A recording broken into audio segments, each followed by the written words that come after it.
One of your quotes is, "We'll never sell or IPO as it's in nobody's long-term interest." Just no reason in the world why we would ever IPO. Never had any debt, never had any investment. So our new office, for example, we're buying that outright with cash. What inspired you to build a company that's valued at 2 billion slightly differently? Because this is not by design, there was no blueprint. Primary objective of this business is not financial. We've never really done any outbound selling, it's all just been organic. We don't pay too much attention to a CV. We actually go back to GCSEs as well. There's no person in this business that's ever been hired for experience. Even the people in finance. We're not yet the market leader, but I do think we will be. One of the most fascinating things about Halo is that you do things a bit differently. Obviously, you've termed it the Halo way.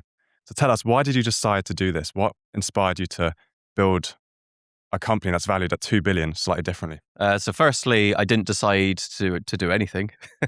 This is not by design. There was no blueprint.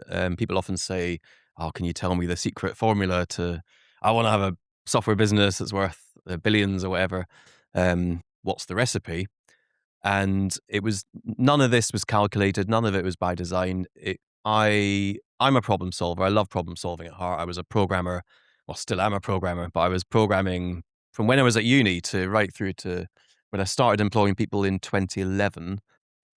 And then I was still full-time programming up to about 2015. And I just love the process of finding solutions. Even if a bit of software is not working the way it's meant to, I'd be up till 2 a.m. just trying to fix whatever it is. So it was just the love of problem solving that got the business to a point, I suppose, and that's infectious. Like that kind of, the passion for something is infectious. So when customers then experience it, they love it and they then tell people, and that's how the business grew. I mean, one of your quotes is, "We'll never sell or IPO as it's in nobody's long-term interest." Is that not a conscious decision? Yeah, deep within my values as a human being, I suppose. So the primary objective of this business is not financial. And I think unless you have a financial objective, well, there's two bits to it. Because one, often, so when you think, well, why do people go public? Why do they IPO? It's either to raise a load of money that you then use to grow the business, or to divest and take a massive paycheck as a founder, and possibly leave the business and go off and do something else. So it's usually one of those two things. So because it's not the financial objective, that's not interesting to me. But then the other, in terms of raising money to help put back into the business to grow the business, well, this business has a very high margin anyway. It's a cash-rich business. There's more cash than so our new office, for example, we're buying that outright with cash. There's no financing. We've never had any debt, never had any investment. So there's no need to raise money. So that puts that reason out. So there's just no reason in the world why we would ever IPO. And in terms of why we don't sell to a competitor, we're just having too much fun. We're enjoying, there's hundreds of people now on this process, on this journey, all growing. Even myself, I've been doing this now over 20 years and I'm still learning new stuff all the time and enjoying the process of continuing to, we're in a sphere that keeps, I guess, getting bigger, or there's just new realms that we go to. We've just done the festival and Talk about that in a moment. That was great. Yeah. What is the long-term goal for Halo then? Because obviously an exit is a lot of business owners' long-term goal. What are you thinking? So every 12 months, when I look back and think of me 12 months ago, if I could look into the future and see what's about to happen in the next 12 months, I'd just think, are you kidding? That's ridiculous. There's no way that's about to happen.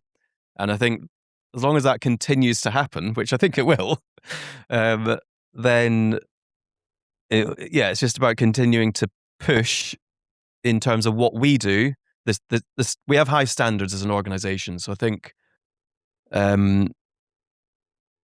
it's really, really important. And we've actually had a conversation recently about, because we could create so much more, even though we're already in a lot of demand and we're growing quickly, we could hyperscale this business and we could 10x the demand that we currently have by pulling certain levers.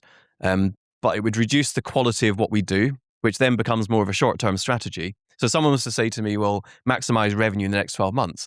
Every single decision we make in this business would be turned on its head and we'd do things completely differently. But that's, as I say, our goals aren't financial. That would reduce essentially we'd be compromising our reputation and our standards.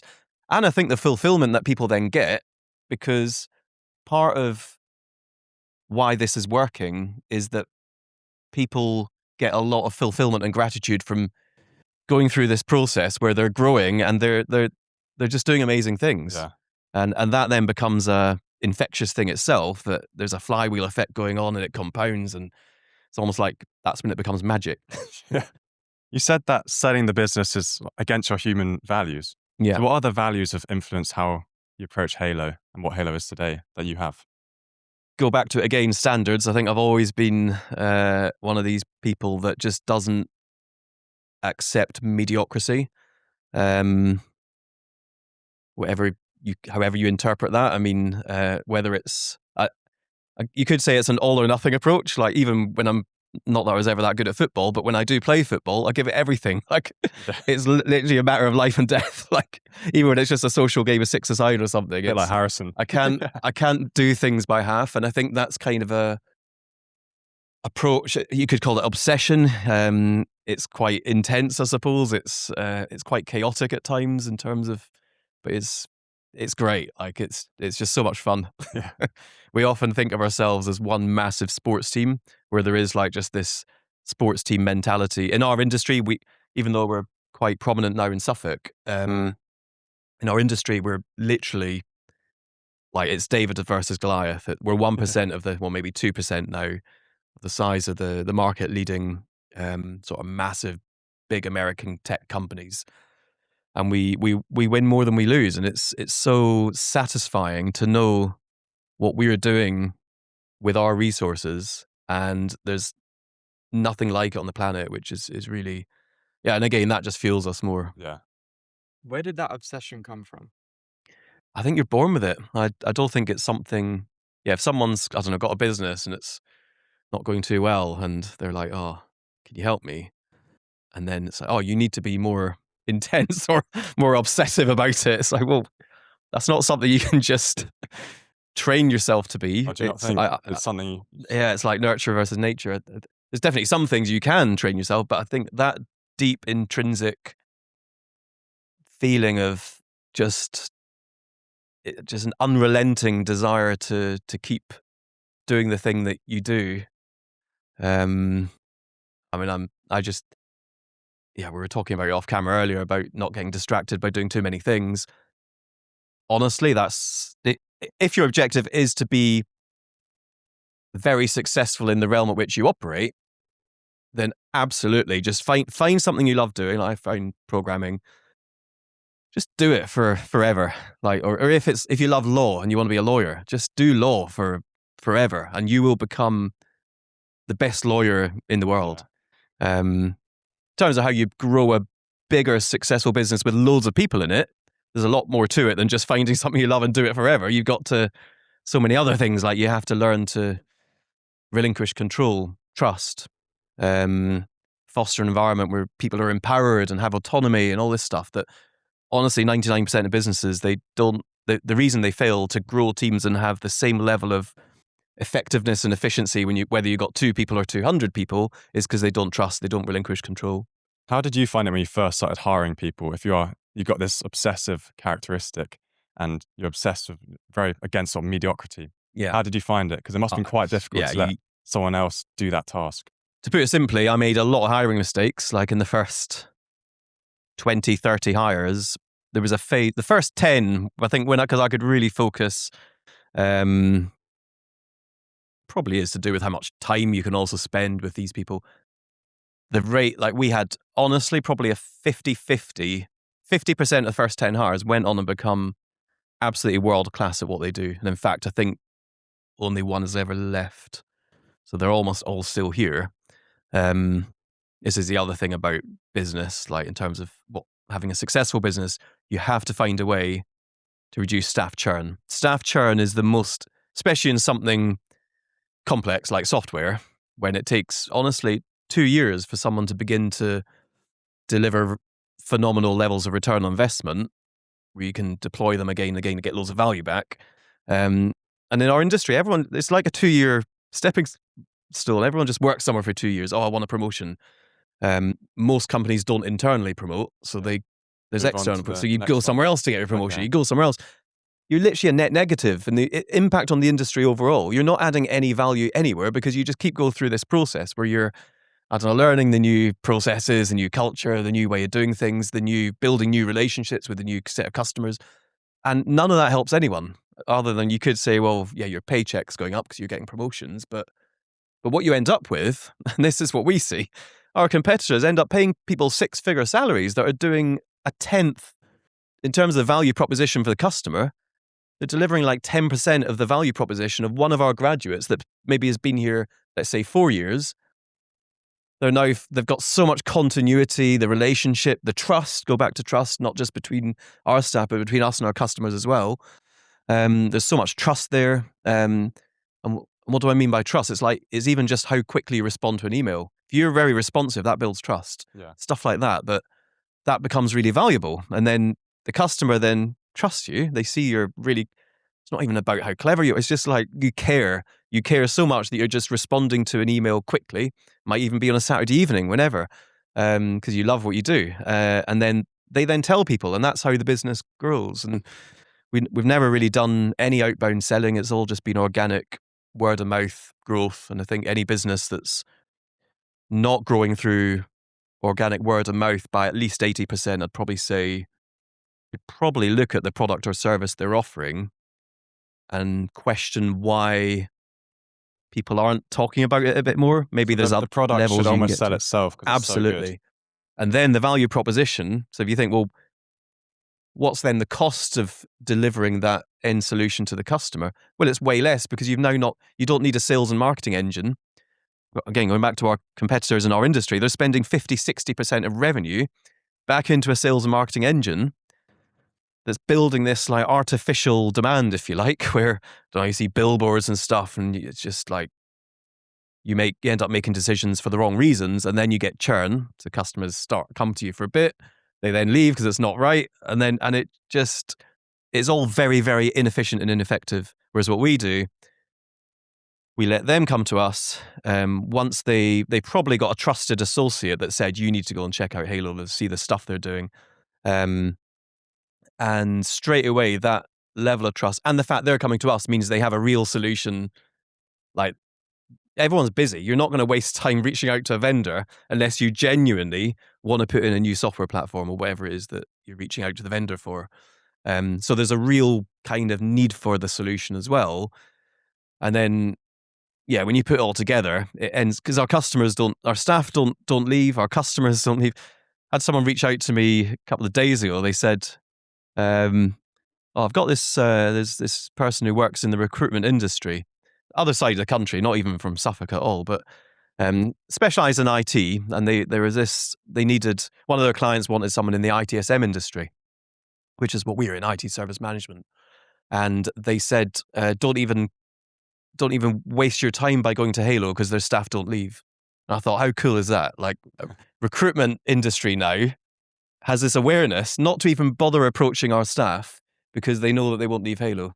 Amazing. Let's say you have a fantastic product. How do you build trust with your customers? Like, what are the ways you do it?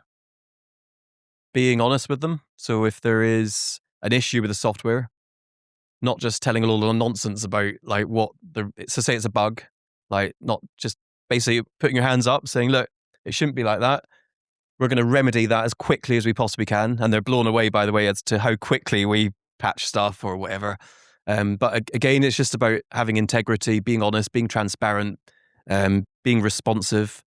And again, it just comes back to just caring, like this sense of every person that you'll ever deal with in this business, we do care, like at a level beyond it just being a transactional thing where you've got a customer and a supplier and money changing hands. Is that also why young people who join the company have not left? You just care. To retain staff, there's 5 things you have to think about in terms of the employment experience. One is progression. Like, you have to have a sense of, because we employ like ambitious, driven people. So you need to always have a sense of, well, what does the progression look like? That's one. Challenge. So it needs to be challenging even if there's progress, but it's all really too easy. You're not going to be fulfilled. You're going to be a bit bored. So that doesn't work either. So you've got to be challenged, but the right level of challenge. It can't be too difficult, or then it's like, well, you end up feeling like you're not good enough or whatever. So you'll end up Can't just completely drop them in the So it's deep got to be end. the right Yeah. level of challenge, progression, the people. So the people you work with, like when you come in, spend 40 hours a week or whatever it is in a team of people, you have to, for you to be fulfilled at the workplace, you have to enjoy the team of people you work with. So we don't just ever like throw people into cert. We just let people find their kind of, I don't know, just to build. And it, like we do support shifts where people, the more experienced people in the business, very regularly spend time with all the new people in the business for two reasons. One, it's great for knowledge transfer, but two, it's great for them to just get a feel for all the different personalities and the chemistry, and you end up having so many like strong relationships. Like the amount of people at Halo that all live together, like not in one massive house, but in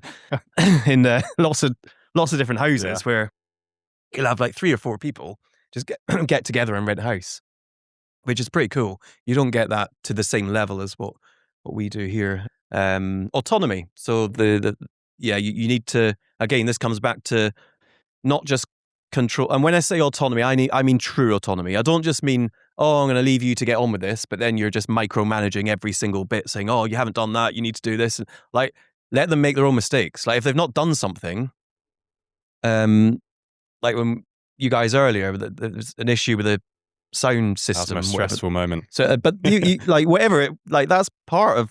The more you do this thing, the more you'll be aware of what the reason was why it didn't work, or what. And that's such a micro example, but in business and in life, I think to experience any, whether it's a failure or some resistance that's making something more difficult, to experience all this stuff firsthand and not just have someone else say, you've not thought about this, and then they come along and fix it all or whatever. And it's just not the same. Like you have to go through, and people often say to me, oh, what's the biggest failure that if you could click your fingers and that thing never have happened, what would it be? And genuinely, I just think, well, so we had a vulnerability issue in our software like 18 months ago or whatever. Fortunately, it was all failed over safely and everything, and customers didn't have any outages. But it was something where you could say, well, that's not ideal. It's like, well, yeah, but our security and infrastructure is now better as a result of having this thing that happened that wasn't ideal. Got to learn from and I think failure. you just keep learning. And I think so if you could like instantly click your fingers and everyone in the business now knows everything, that then becomes an unfulfilling environment where no one's challenged. So going back to what you need to have a fulfilled member of staff, well, they'd no longer have the challenge bit because it would all be too easy. Yeah. The progression bit, like there's no opportunity to progress. So I think it's really, really good for people to just learn for themselves, make their own mistakes, and just keep that sense of growing, just keep growing as people. And that's what the fun bit, not just in business, but in life, like, I think. For anyone that doesn't know, can you sum up what Halo does? Yeah, so we're a software company. So software as a service so SaaS, SaaS is the kind of term in our industry. We basically provide a platform that businesses use to manage the communications that go on in their organizations. Honestly, there's thousands of different, so we call them workflows, or like the way information and communication flows through a business. There's so many different things out there and ways in which our platform is used. Let me go through a couple of high-level examples. Domino's pizza. So if you order a pizza, it's not got the toppings you asked for, you want to make a complaint, you go to the website, log a complaint, then that complaint, so there's a complaint handling process. So Domino's Pizza are a Halo customer. It'll hit a complaint workflow where it starts at one point and it may be that, I don't know, you get issued with a voucher, or it may be that they think you're trying it on, or is that there's something not right about it. And so that's where you build out this workflow to handle, and then you get to a resolution and you see dashboards, reporting, all this stuff. So that's one thing. We've got airlines using it there's that plane over there, Copa Airlines. So they use it for managing vendors, like vendor inquiries, customer support. So if you've got call centers where you've got members of the public wanting to ring in and get help with their tickets or whatever, then it's that kind of. So there's honestly thousands of different ways in which.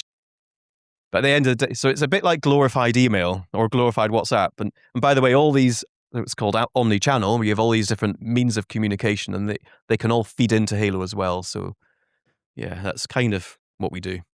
Can you take me back to the early days? So as a founder, what were you actually doing like day to day? Everything. So I'd say half of the time I was programming.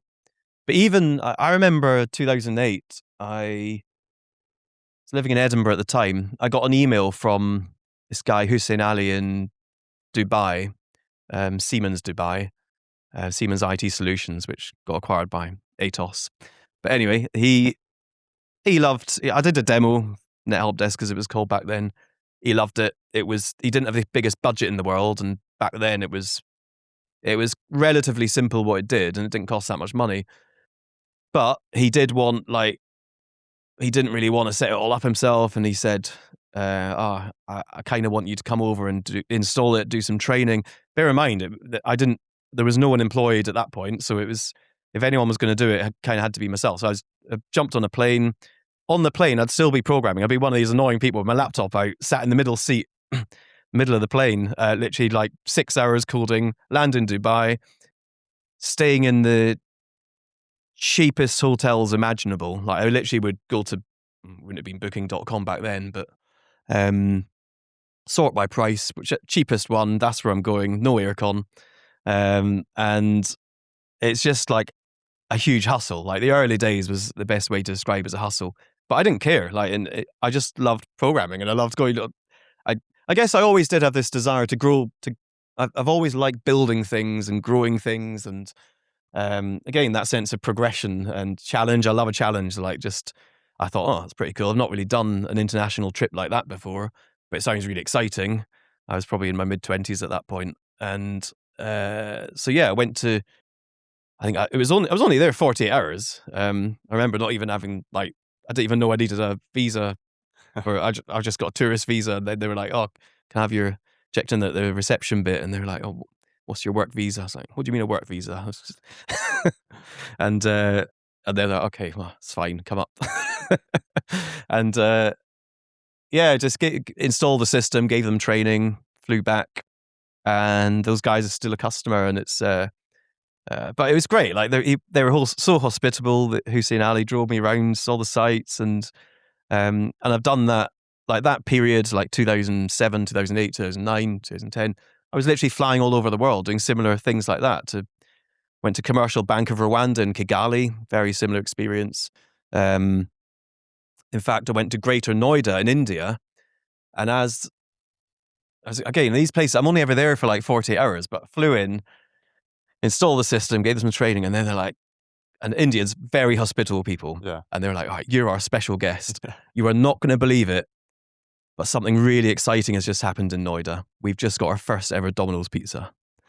And they're like, oh, our treat, you can have Domino's. And honestly, I love curry, I love authentic Indian food. I was really looking forward to some amazing Indian cuisine. And it's Domino's pizza. But they were so excited, I went along with it. To do it. Yeah. Suriname in South America, Australia, yeah, all over the place. I'd be, but again, it was not strategic. It was literally just reacting to inbound inquiries. The one thing I did have to do, I guess, one of the biggest proactive things I've ever done probably is recognizing that I quite liked the idea of building something, and I wanted to get more inquiries. And it's like, well, how do you get more inquiries with no money? Because absolutely no money to spend on the business, and it was barely earning enough for a livelihood. And then I thought, well, it can't be that hard. And again, it's this kind of fearlessness, maybe, of just thinking anything's possible. If someone else has done it, then I can do it. Like that, I've always had that kind of mentality. So I just thought, well, it can't be that hard to get a website to number one in Google. Again, not AdWords, because I've got no money for AdWords, so just in the organic search results. So I spend a few months, and there's no AI or anything back then to help you. It's just, and even what's on the information on the internet, it's nothing like what we have now. So it's probably books and things as well, like hardback books, and trying to just learn how does Google decide, what are the algorithms that determine whether a website is number one or number 100. And I did a whole load of A/B testing, different things. Some pages I'd spam with keywords, some I wouldn't. Sometimes I'd have get loads of backlinks to a page, and some I wouldn't, and just trying to find that, because I think you can do too much of any of it. Then it's like, oh, you're spamming it. And it's just like finding that sweet spot of what works really well. And long story short, end up getting our website to #1 in the world, anywhere in the world, for anyone searching for the phrase help desk software. So tell us about that first customer. Was it through getting your website to #1 on Google? How did you get them? So the first customer was actually, this is even almost just literally a mailing list sending out 300 letters, and one of them responded with a check. What, physical letters? Literally physical in the post. You guys are too young to even comprehend what. Enough, we went to sort of business meeting the other week, and they're saying that is coming back. Because it is coming back, yeah. Mailboxes, like physical, digital mailboxes, are so crowded now that if you can send a mail, you're actually cutting through the noise. Is at the point, I think, where we don't do any outbound selling, but even if we're to consider would you get a return on investment from it? It's so hard to for any SDR role to, I don't know, just try and outreach and cold call and stuff and book in meetings, and we don't do any of that. And I'm not even sure if I don't think it works. Maybe if you've got something new that is but in our industry where there's so many options out there, and I think it's so rare that you'd ever come across an organization that doesn't have anything in place at the moment. I guess if you've got a brand new company that's being created with hundreds of millions of backing or something, that maybe, so they're going from nothing to quite a big company quite quickly, there could be that scenario. In fact, that happens actually with rail franchises where you got, Virgin, for example, I think are about to compete with Eurostar on the rail network to Europe. So they're basically creating a company from scratch that will straight away have hundreds or thousands of people, and they will need systems. But it's quite an unusual scenario to think that you've got this thing that's being created that straight away needs systems for all the functions in the business. It's quite rare. Those initial mail letters, were you sending them to the company's offices? And what was how many were successful? Just a mailing list, and literally 1 out of 300. Yeah. So 300 letters, 1 response. Who was your first customer? QuickFit. It's quite a big company. How did you convince them initially to? In terms of, so if you think, they're a big company, they've got hundreds of garages, but the garages wouldn't be. So if you think the system that, particularly back then, it was very much just a system that was used by IT departments. So if you were so QuickFit would have an IT department that might have 5 or 10 people kind of servicing the IT for the head office, but all the garages are kind of just do their own thing. And even back then, they wouldn't have even had. It was probably paper-based, not even computer equipment on site, I should think. So in terms of the IT infrastructure in the IT estate, relatively small, which then means you don't have a huge team. Quickly did it grow, and you got to a point where you stepped back and you were like, wow? We seem to double in size every year for about 8 years, I think, between,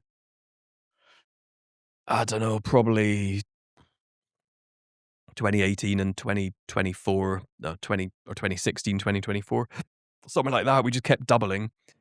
But then you get to a size where the more you double, the harder it gets to double. So we're now, last year was about 60%. This year is probably similar, about 60% growth. But in terms of, was there an actual point in time where I sat back and thought, wow, we're exploding? I think because, if you do look at the curve, it really is quite a smooth, it's not linear, but it's a very smooth curve. So there was no one event where everything started going crazy. It was just quite a organic journey.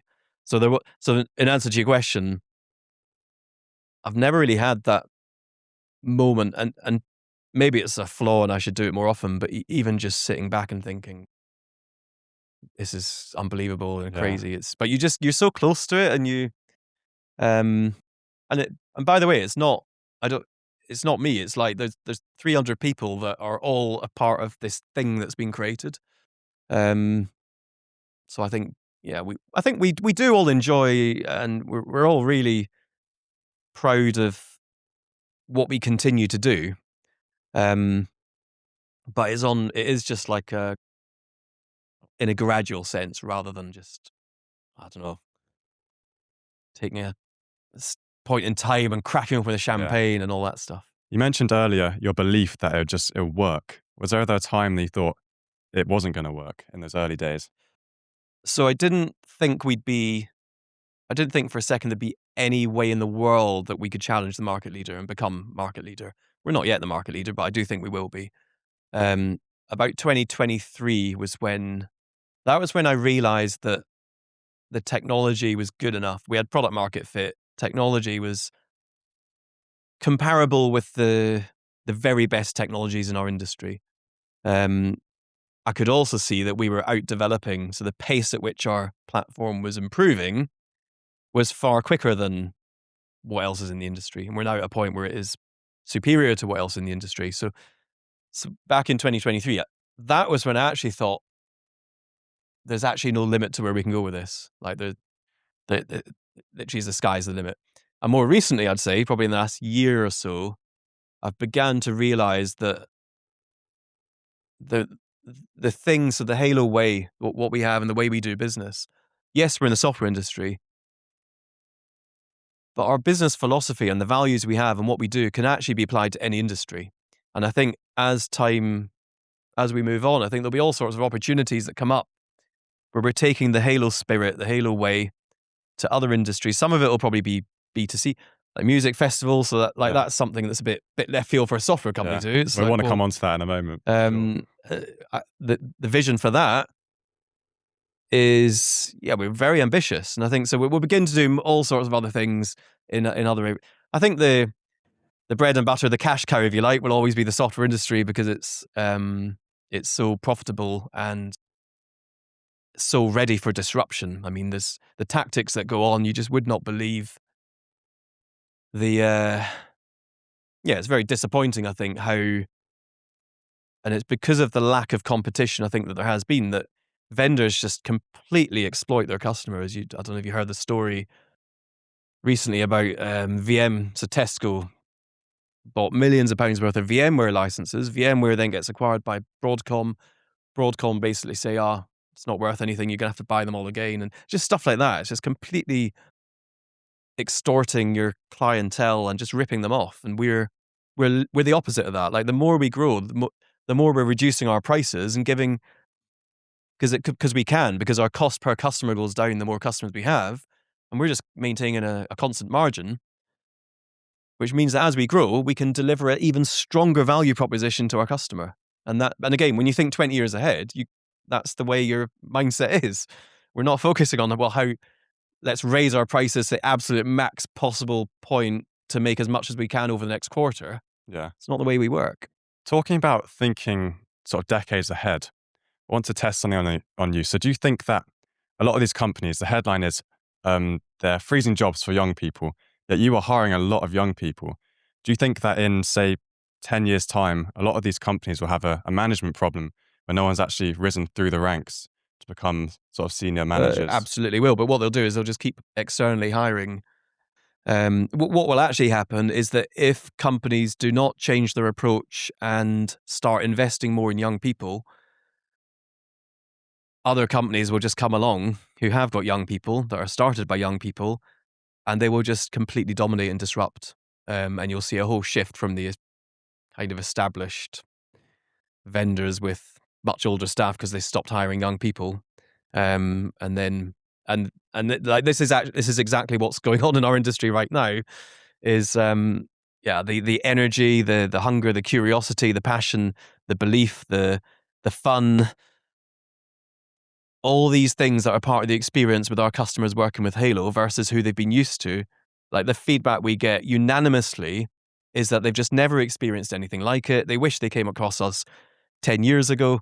And that is going to happen more and more. And I think as well, like, as we now get to the place we are in industry and even in business in the UK as a pioneering example of an organization that can do things differently by completely going all in on youth, people will begin to have a look at that and think, well, maybe we should be replicating that, and maybe there is a different way that we can grow our businesses. So I think, and it will depend. there'll be some companies out there, they will have very progressive leaders who will think, okay, maybe we've not quite got things wrong the last 5 years with our hiring policies, and they'll go through a period of change, and they will just start hiring youth. But there'll be others that just don't, and they become incumbent, and then the disruptors come along and just take over. Why are these companies doing that? Are they just taking a bet on AI, or are they just simply not thinking long-term enough? They don't think long-term enough. So when you hire youth, remember, it's going to take you 2 or 3 years to really begin to get return on investment. Yeah. If you're a public company, you're thinking about next quarter. And the other thing as well is, if you think about the process of hiring experience, so so Google go and hire someone from Meta. It's like, well, why do they do that? Is it just for their experience? No, it's not. It's also for the network of contacts that person's got. It's almost like monetizing the network. You think, well, why is that important? Well, it's because they want to do things literally like that. And if you've got the contact and someone who can do something and brings, even if it's just bringing a customer to you immediately because they've got a good relationship with the customer, it's all just like real short-term focus. And I think, so we don't really do any networking, really, as an organization. There's very little, even in Suffolk, like you'll rarely see us pop up at networking events. Yeah. It's because for us, it's, well, what's the opportunity cost of that? It's time that we could be spending with our team. So it's usually the experience, like for myself to go and do, I don't know, even if it's something going on in London where it's a day out of the office, well, that's a day I could be spending with a team, working with them, knowledge transfer, sharing experience, building up. And I think, so we have a very, very flat structure. There's basically, I'd almost say just like 2 levels. You've kind of got, I've got your very kind of experienced people, but even the 2 levels, like I just spent 3 hours we had 12 new people start last Monday. I spent 2 hours with them all and just spoke about the past, the vision, just how every single person that comes through this door on day 1 is about to go on the same journey that every other person has been on. Because we've never externally hired anyone. Like there's no person in this business that's ever been hired for experience. Even the people in finance, none of them did any finance before they started working in finance. Same in marketing, same in branding. Same with all the technical people. Even the developers, a lot of our developers didn't even know that they didn't even want to be developers before they started at Halo. They had maths degrees and they liked problem solving, finding solutions, and they're really personable developers as well. They don't mind getting on the phone to a customer, which is really rare in our industry. And we'd identify people and say, well, that actually, you'd make a great software engineer, because getting great software engineering, it's about, you've got to be commercially balanced. It's not just about going in a room perfecting code, because it takes too long. You need to get to 90%, get it out there, get it alpha tested, get it beta tested, get the feedback, iterate, and you'll get to a perfect solution way quicker than if you're just a perfectionist coder that can't comprehend something getting out there that's not quite polished or refined. And most software engineers in the world are they are perfectionists, which doesn't really work. What are the attributes you look for in people when hiring them? Like, what could a young person do to make themselves thrive in this era? So the first thing I say is we don't pay too much attention to a CV. Weirdly as well, when I say we don't pay too much, we actually go back to GCSEs as well, because I think like maths and English are, I know you told us at school, like, make sure you concentrate on maths and English because they're really important. Genuinely, they are probably the 2 subjects that you can correlate more to how well you'll get on in, certainly in our industry, what we do in the commercial world. It is hard, like what we do and the problem solving, and when you got someone ringing up and the software is not behaving, and it's because we've got thousands of settings and one setting's not set the right way. This kind of, to have the ability to, is almost like, so you need retention skills. You need to be able to remember stuff, because once you don't need to know the answer straight away, but once you think, okay, I don't know the answer to that, but then you get help from the experienced person who's on the support shift and they're like, there's a setting here, it's hidden far away. You need to be able to have some ability to remember that. So it's maths is a very good indicator of someone's aptitude to be able to essentially be a problem solver, I think. And so maths is important in the software industry. And a lot of people who maybe do quite well at maths at GCSE, but don't love it, so they don't do A-level maths. And then the A-levels maybe aren't that relevant for what we do. And even when they go on to uni, it's like, well, they might even have an MBA or whatever it is. Like none of it's as clear a window. And if you were to, because I've been hiring people a long time now, and when you correlate the data, best thing is GCSEs. And don't get me wrong, there will be times when, maybe 10% of the time, when due to whatever circumstances in someone's life might meant that they just couldn't apply themselves, or they were just immature, or didn't whatever reason they didn't do as well as they could have done at GCSEs. And then you think, well, that's maybe not fair. But then I think there's other opportunities where you can, and this is where I'm saying that the CV doesn't really matter that much, but it's a bit of a filter. But then all we actually do after the when you send a CV in, there's just a 10-minute screening call where we're just getting it really is just an idea of your personality. So going back to one of the 5 things, people, we need to know that, like, our team and whoever it is that's interviewing would enjoy working with the person. And again, that word fun, like, work for us, the opposite of work is not leisure. It's not like, oh, you do work or you have recreational leisure time. For us, work is leisure. Like, work is a recreational thing that we love it. Like, we just can't get enough of it. And people then say, oh, it's really bad because your staff are working on I came in, when was it? Saturday, went out on a bike ride back about 2:30. It's just a bunch of guys in the office, Saturday afternoon, all working away on projects, loving it. Like, they're just having such a good time growing, achieving things. And people will say, oh, you got to be careful because your staff will get burnout. It's like, well, I don't think you can get burnout from doing something you love. It's like if you're a footballer, like, you just keep playing football, training, gym. Is there a point where you have to stop? Like, if you just love it, I don't know. I think you should just, for as long as you love doing the thing you do, keep doing it. Yeah.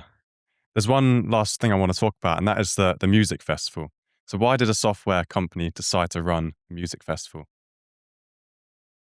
There's a few reasons, but I'll just take you back to about 6 months ago, maybe 9 months ago, so we were discussing, I guess, higher level branding objectives as an organization. And there's 2 main bits to think about when it comes to a company's brand. One is how you're perceived as an employer brand. So when it comes to recruiting talent, retaining staff, there's all that side of it. So there's that, your brand. Then you got what your customers think. So the way you're perceived from the people that you're actually selling your product or service to. They're very different things. And I think we do quite well. We've always done quite well on the product side. I think when people know us now as, we are a good organization to deal with. We offer unbelievable value proposition to our customers. Huge success rates.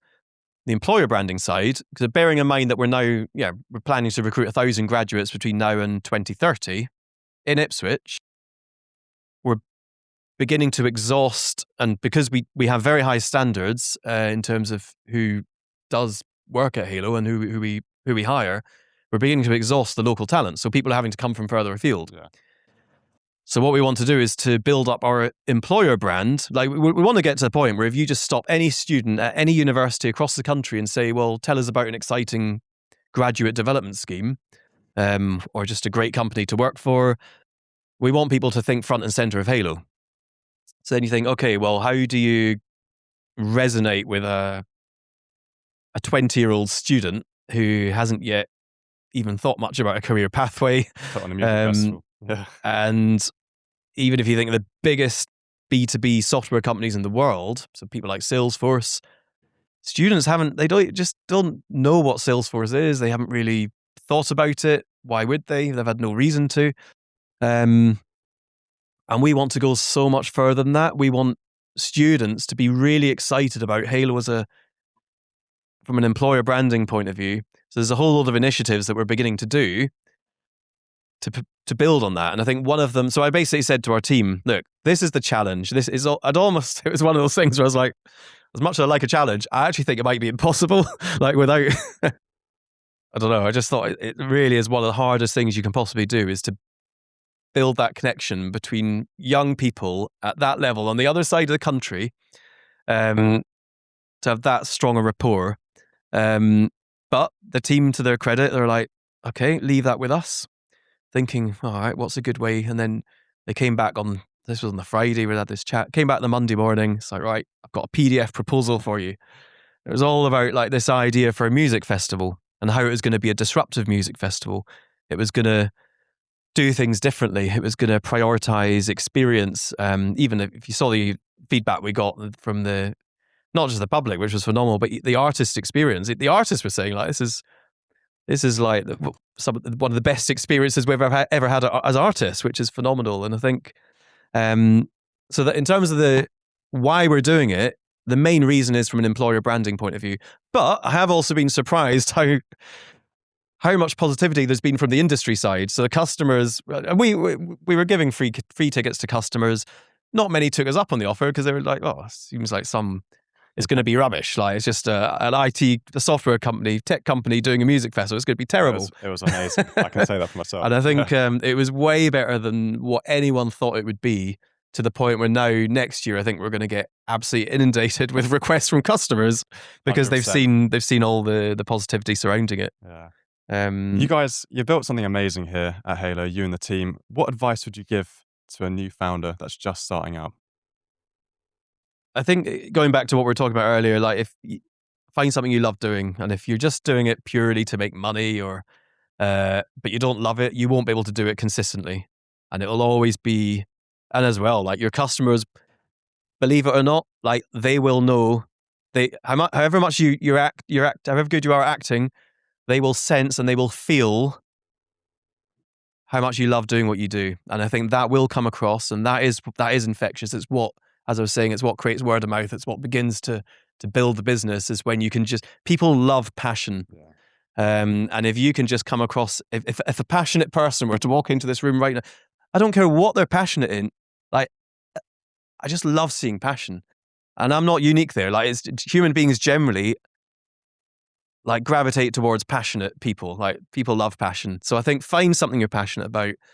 And again, what we're saying, don't get distracted by, there's so many things and there's so much noise now. Like, there's so many podcasts now where you're told, and as well, I'd also add to this that there's so much pressure, I think, for people to optimize their lives, like whether it's wearable tech or monitoring your sleep or your nutrition or just reading books or going to the gym, not drinking alcohol, all this stuff that just chill out a bit. Just like find something you love, do it a lot, and moderate in everything. And just like people think, oh, I'm CEO of this successful business and I must have a really optimized life.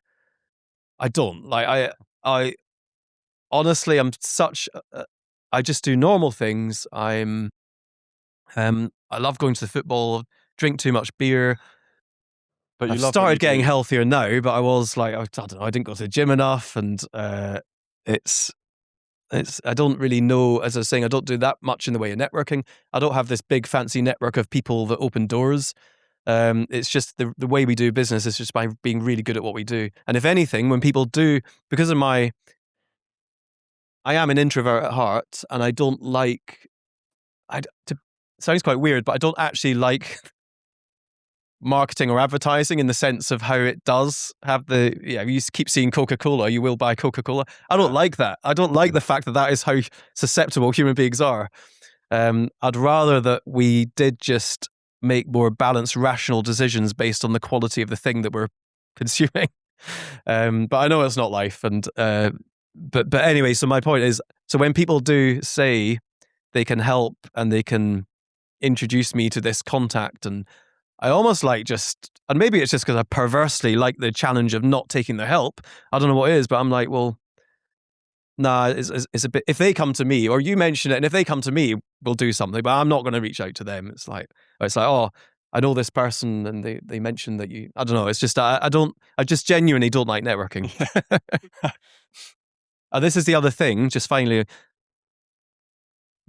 99% of people will probably tell you, and people come up to me all the time and say, oh, I have to network.